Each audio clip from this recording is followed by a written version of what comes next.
ప్రియమైన సహోదరి సహోదరులారా, మీకు శుభవార్త. 2025 సంవత్సరంలో మొత్తం 365 అంశాలను మీతో పంచుకోబోతున్నాము.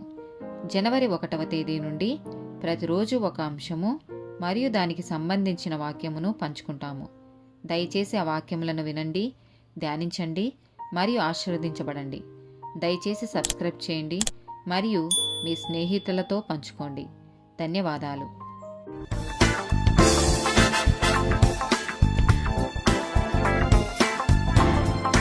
124th డే టాపిక్ తప్పుడు సిద్ధాంతం. 2వ కొరింథీయులకు రాసిన పత్రిక 11వ అధ్యాయము 3-4 వచనాలు.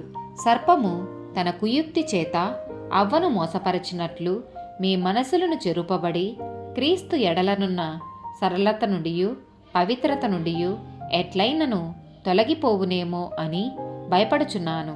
ఏలయనగా వచ్చిన వాడెవడైనను మేము ప్రకటింపని మరి ఒక యేసును ప్రకటించినను, లేక మీరు పొందని మరి ఒక ఆత్మను మీరు పొందినను, మీరు అంగీకరింపని మరి ఒక సువార్త మీరు అంగీకరించినను, మీరు వానిని గూర్చి సహించుట యుక్తమే. గలతీలకు రాసిన పత్రిక 1వ అధ్యాయము 6-8 వచనాలు.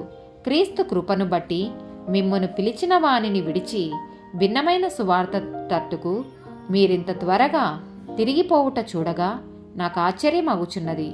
అది మరి ఒక సువార్త కాదుగాని క్రీస్తు సువార్తను చెరుపగోరి మిమ్మును కలవరపరచువారు కొందరున్నారు.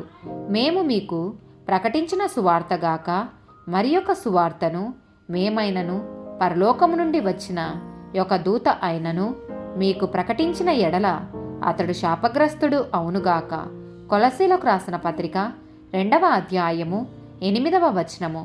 ఆయనను అనుసరింపక మనుషుల పారంపర్యాచారమును అనగా ఈ లోక సంబంధమైన మూల పాఠములను అనుసరించి మోసకరమైన నిరర్ధక తత్వజ్ఞానము చేత మిమ్మును చెరపట్టుకొని పోవువాడెవడైనా ఉండునేమో అని జాగ్రత్తగా ఉండుడి.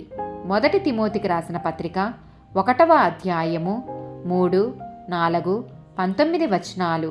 నేను మాసిదోనియాకు వెళ్ళుచుండగా సత్యమునకు భిన్నమైన బోధ చెయ్యవద్దనియు కల్పనా కథలును మితములేని వంశావళులను విశ్వాస సంబంధమైన దేవుని ఏర్పాటుతో కాక వివాదములతోనే సంబంధము కలిగి ఉన్నవి గనుక వాటిని లక్ష్యపెట్టవద్దనియు కొందరికి ఆజ్ఞాపించుటకు నీవు ఎఫెసులో నిలిచి ఉండవలెనని నిన్ను హెచ్చరించిన ప్రకారము ఇప్పుడును హెచ్చరించుచున్నాను. అట్టి మనసాక్షిని కొందరు త్రోసివేసి విశ్వాస విషయమై ఓడ బద్దలైపోయిన వారి వలె చెడియున్నారు. 1 తిమోతికి రాసిన పత్రిక 4వ అధ్యాయము 1-3-7 వచనాలు. అయితే కడవరి దినములలో కొందరు అబద్ధికుల వేషధారణ వలన మోసపరచు ఆత్మలయందును దయ్యముల బోధయందును లక్ష్యముంచి విశ్వాస భ్రష్టులవుదురని ఆత్మ తేటగా చెప్పుచున్నాడు.